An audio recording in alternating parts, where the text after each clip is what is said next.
Hey, it's Dr. Deal with 5 reasons why some people have to take medication for their grief after the death of a loved one. We all go through that very, very extreme time of grief when we first lose our loved ones. But then as time passes, it still hurts, but we start to function. Some people, this doesn't happen. And that leads me to number one, their day-to-day functioning is a struggle. Their day-to-day living is very hard. And that leads me to number two, is that their anxiety is so high around death and fear of death. And that leads me to number three, is that they never get to that stage of they never get to the stage of acceptance in the 5 stages of grief.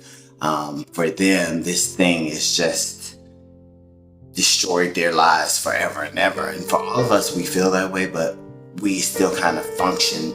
People who have to take medication usually don't ever feel that acceptance. And that leads me to number four, is that they're constantly triggered by everything related to that loved one all the time.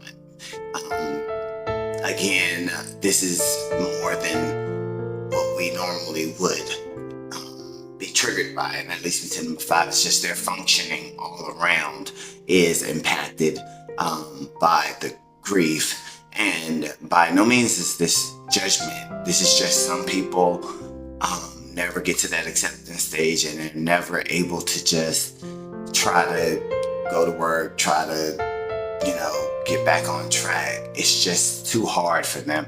And so they have to take some kind of antidepressant or anti-anxiety. If this is you and you're struggling and you just can't seem to have some days where you're able to get things done and function, then you probably need to seek a therapist to help you maneuver through your grief, and you may need to be prescribed some kind of antidepressant or anti-anxiety medication. And that's okay.